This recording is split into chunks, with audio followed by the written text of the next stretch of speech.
So sorry. When the world's on fire. When the World's on Fire. I'm so sorry. I should have pulled up the title of your film before I sat down and started talking. Yeah, I also just like want to take a bit of a collective breath. That program always makes me so emotional. It makes me feel so connected to myself as a part of nature and the natural world, but also community. So thank you all so much for being here to experience this with us as well. Um, and on the note of community, I just wanted to start with a question for you, Devin, as our Mimesis alum. I'm so glad to have you here.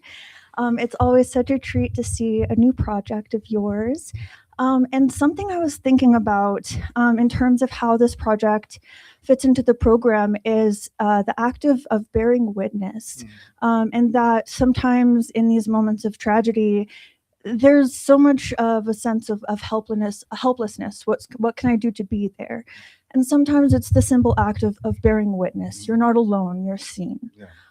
And as I was watching your film and thinking of this, I was thinking about how we were talking the other day about how you source this footage, and it made me think of past projects of yours and the appropriation of images, and also these other through lines in your work, such as the use of music, roaming shots. And so I was wondering if you could talk a little bit about how you see this project fitting into your overall body of work, and maybe how this project in particular expanded any techniques you've been using. Oh, wow. That's such a great question. Thank you. I would say to me, this was part of a body of work that's starting to depart from my initial theme, which was being centered inside crisis. I'm much more interested now in what happens after crisis, how we build worlds and build community outside of crisis. Not outside of crisis, I mean after crisis. So to me, this was more about that than being stuck in the initial modes of crisis, which was some of the initial work I brought to Mimesis in 2023. Yeah, you've been around for a while. We're so glad. Yeah, and that's so thoughtful. It's such an emotional piece and so impactful. And so much of that emotion carries through to your film, Leland. Thank you so much for that project. When I first saw it, I was so moved. And it has such a unique voice and spirit that's raw and gritty, but not focusing on despair or tragedy, even though that is like the foundation of this project is understanding this thing that happened and how it affected this community, but it's more so about the community, and I think that's so beautiful. And what really strikes me about your film in particular is the focus on the natural world, the micro, the cicadas, rebirth, plants, insects, all these things, but then also this magnificent moment of the macro and the inclusion of Saturn and the cosmos and how we fit into all of that.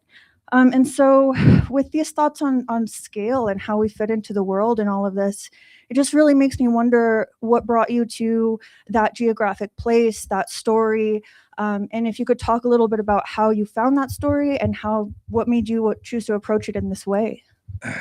Yeah, my grandpa is buried in Mayfield, and I actually the first time I went there is because I still have some family there.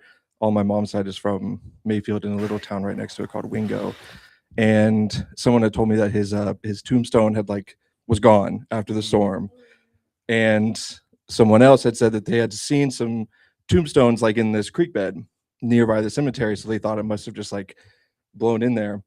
So I literally kind of went there to look for his tombstone, and then when I was there, it was just such an unbelievable environment, and it was very shortly after the tornado. It was just a few days at that point, and there were you would just stumble on these scenes of people being incredibly vulnerable, incredibly open. Something about these storms is they kind of just open this whole social spiritual world, because everyone's so disrupted, everyone's routines are disrupted. A lot of them aren't working because the place where they worked is destroyed, their whole, and so everything feels very raw and very new and very uncertain. And very miraculous things come of those conditions. So when I went there, and I ended up staying for a week, and I was kind of volunteering and also filming, and I was basically doing just like straight up interviews. I just gotten the camera. This was in like 2021 because I got the camera with one of the COVID checks, the like big COVID check. Yeah. So it was like the first time I really like filmed anything was here after the storm.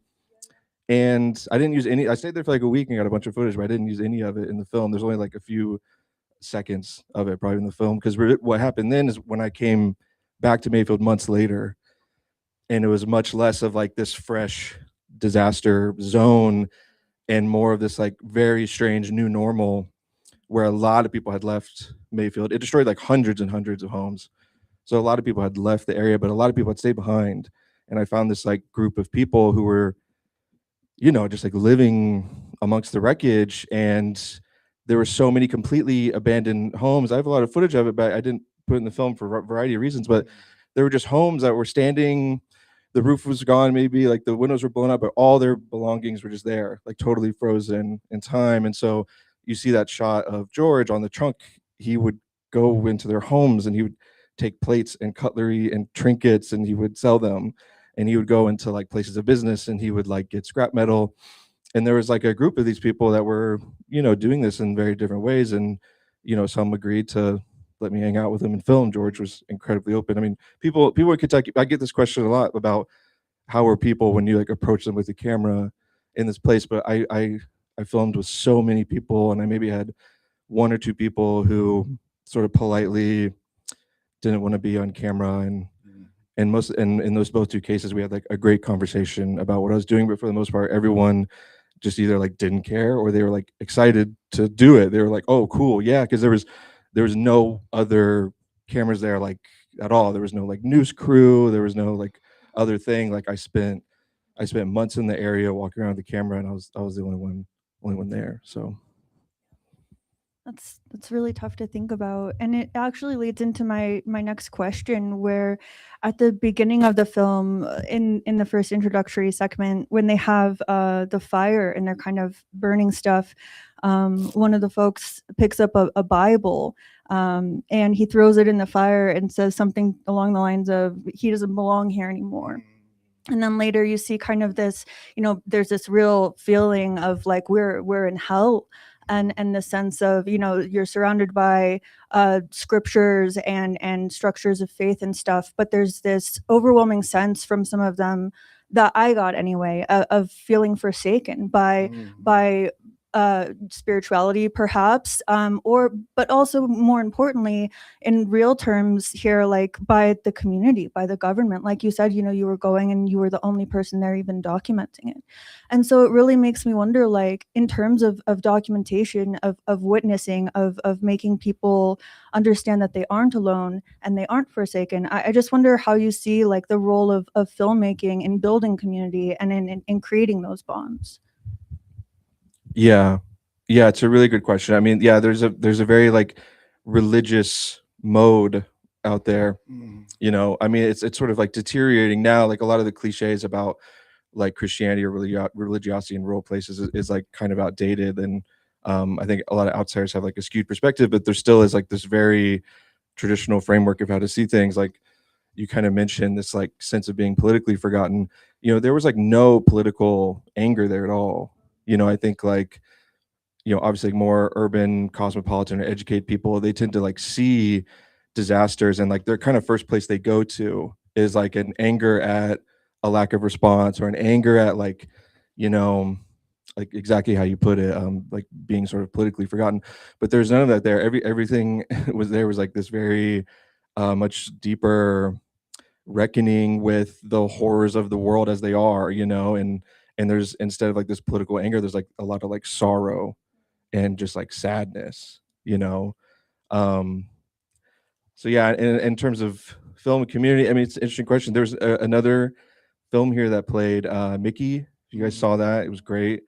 I loved it. And there's a scene where she has her father reenact something like horrible, where she goes to this, he goes to this market and he tries to get these you know, homeopathic testosterone drops to like essentially you know, sneakily put them in her beverages to try to, you know, in his mind like fix her. And they do this reenactment, and then is immediately following the reenactment there's like this emotional moment. They let the camera roll, and the process of him reenacting this really made him confront what he did and how fucking awful it is. And there's just like, and he starts to get emotional. He starts to like tear up right then and there. And the filmmaker was here, and she talked about how it's kind of like, yeah, like they didn't really have like a cathartic moment about this thing that he did until that happened. By bringing that up, because I had a few similar moments in this film where, like Styx reading his favorite prayer from his book, Mhm. I asked him to do that because a part of what he came to Mayfield, he told me he was going to bless the sites of destruction, and he wanted to preach to this group of homeless people, and that's what he was doing. He was, groups of 5 or 6 at a time. He would preach them and have like a makeshift church. So I asked him, I was like, "Can you just read me some of what you've been reading these people? Like, read me your favorite section."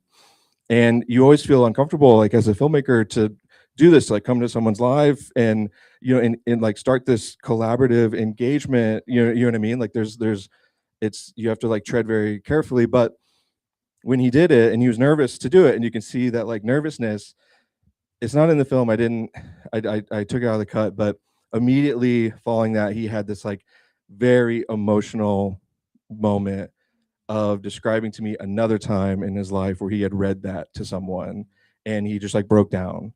And me and him had this like very special moment together. And he even said, he's like, "Wow, I haven't thought about that in years. I haven't talked to anyone about that." And it was like that thing where it's like, yeah, like ideally this should be what's great about filmmaking, what's great about performance, what's great about all these things is you unearth something, and even if it's like uncomfortable and maybe a little strange to do, it ended up being this wonderful moment for both of us. So, and just getting to know these people, I traveled on foot a lot of the time. I was like sleeping in my car for long stretches at a time, and so I was just kind of there. Like people got to know me, and I would just like swing by. And yeah, by the end of I think I was 6 weeks there, continuous. I definitely had a relationship with these people. That's beautiful. Yeah, your film really brings that humanity forward, and I think that's what's so impactful about it for me. I could go on and on and on, but I just want to make sure that if there's any questions in the audience, that we can get to those if there are any. Great. I think we have one at the front. Hi, Leland. Thank you for your beautiful film. I was wondering, and you mentioned catharsis for the characters, and but structurally in your film, we keep having repetitions. We keep coming back to certain elements, be it like I don't know, cicadas, other animals, and more notably, the characters that we have followed, and we probably don't see them for a long time, but then especially towards the end, we return to them. And thinking about that while watching, when we for the film, goes on with only the aftermath until we finally, I don't know exactly when in the runtime, we finally like see footage from the disaster, and it is a very um, climactic and apocalyptic moment. Uh, and I assumed, okay, this might be the ending of the film, but then the film goes on and you know uh, offers us these repetitions and returns.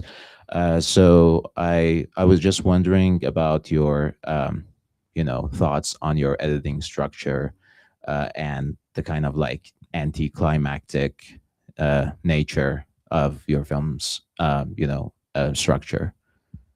Thank you. Yeah, thank you. Um, yeah, I mean, I think there's just a lot of, um, I think there's a lot of ways to screw up like telling a story like this, and kind of what you're talking about is one of the ways, and this is kind of what you see in a lot of media. That's whether it's like on the news or films or whatever that are about these storms is like, you know, um, how much the storm itself like plays this big role, you know. But my experience filming, I wasn't there for the storm. I was only the thing that really interested me was what came after, and the effects of it. So yeah, it felt like, you cover up the brightest light in the room and all the like subtler shades can come out. It did feel important to me that there's like a moment of confronting the thing. Um because of one, like how visceral that footage is, how horrifying the aspect of the tornado actually is, and how important it is to the story that this was like an act of nature. Like there's again, like there's all kinds of like political lenses that you can see the film through, but particularly like the people there in my time, again, like kind of what I said, this lack of political anger or like political lens, it was very like act of God here. So it was important to see it, but I wanted to lean away from that as much as I could and really like make this a social movie more than anything. In the back.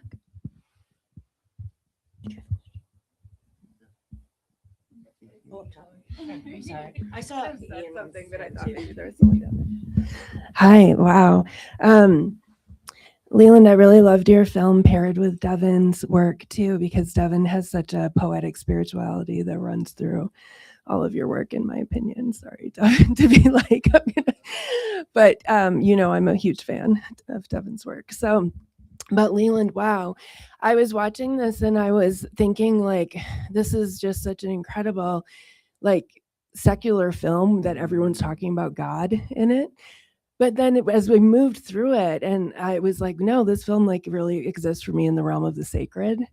And I was just, and you've touched on this a little bit with Caitlin's question, and but taking the realm of religion out of it, even though I love that there's the pulling the copper out of the last bit of copper out of the church too. But I'm just wondering if you could speak to that a little bit, like where you position this film in the realm. Yeah, it's I mean, like rural places in general are like very, very contradictory. I mean, most places are, but particularly in like a spiritual sense, like like you said, the pulling the copper or the furnace, the agent of warmth out of the church, and underneath all this like really bizarre graffiti that former members of that church had come back to the church at some point, and they just like written all over the walls like Bible verses and these kind of strange writings like the old life is over, a new life has begun. And there's this contradictory relationship to the sacred. There's very contradictory relationships to nature. People think of rural communities as being sort of closer to nature. I grew up in Indiana, and it's all monocrop. It's like one of the most polluted places in the country. There's almost no wilderness to speak of, right? It's just industrial agriculture everywhere, right? Appalachia obviously has this history of extremely extractive timber and coal, right? So nature is this very sacred thing to rural people. It's like a way of life, but it's also something that gets extracted and destroyed there more than ever. It's oftentimes a lot of like cosmopolitan people in cities who go visit national parks and have interactions with like really spectacular, wild places, whereas people in rural places usually don't. And the same with the sacred. I mean, you see push and pull, like Tommy throwing the Bible in the fire, but like I know Tommy, and he has a sort of quasi-Christian relationship, like when it suits him. And Christianity's been declining rapidly everywhere, but particularly in rural places. And so I think it's almost become more of like a cultural pathology or something, right? It's like on the level of like ideology now. So there's and you see this in the film, there is very little sacred feeling, right? And that was something I kind of wanted to lean into, because a lot of depictions of rural places and rural people are very romantic in this way. They're very sentimental, and it's ridiculous. And people from rural places think it's ridiculous too. Like I grew up in places like this, and the idea that we're all like these nature loving, old town, simple, Christian people is absurd. So it was reflected in my time there and in the film, this like very complicated contradiction in the sacred.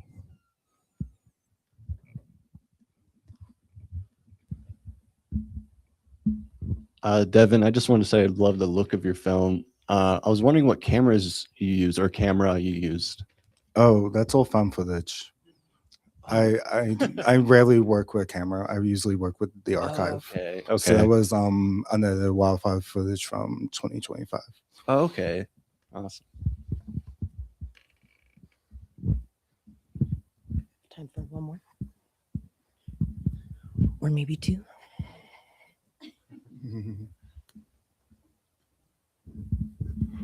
Hi, I love both pieces. I love this program as a whole and the resonances between all the work. I want to just continue on this idea of the sacred. I really like what you said, Leland, at the beginning of how these sort of act of God events almost seem to open up some sense of way of seeing the world and people. And I read that now in some of the stories that the people in the film are telling. And I'm curious, there are all these resonances for me, like Kaylin mentioned about the cosmic, the scriptural references and the score.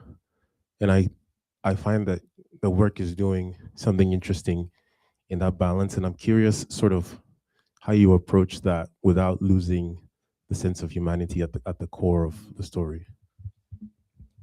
Yeah, that's a great question because it was actually something I like labored over in the edit a lot for sure. Like things got taken out and things got put back in.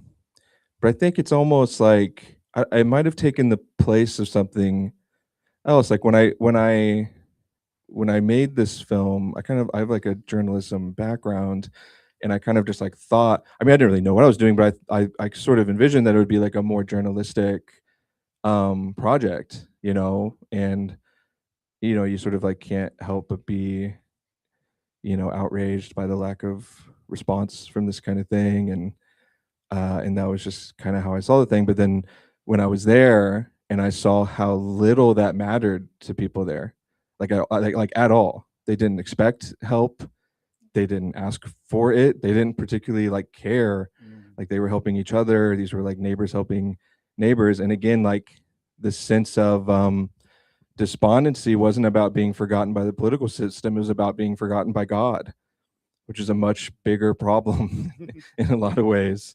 And so I think almost like the cosmic stuff was sort of like me trying to like get the audience to that, to maybe like get off of Earth for a while and understand that like these are forces that are so much bigger and stranger and more mysterious and unfathomable than where an audience who might go to a documentary festival or even watch documentaries might automatically go to, which is like, documentary engages a lot with the like the social political world of things, and me as well, and other work I do in my life and things I view.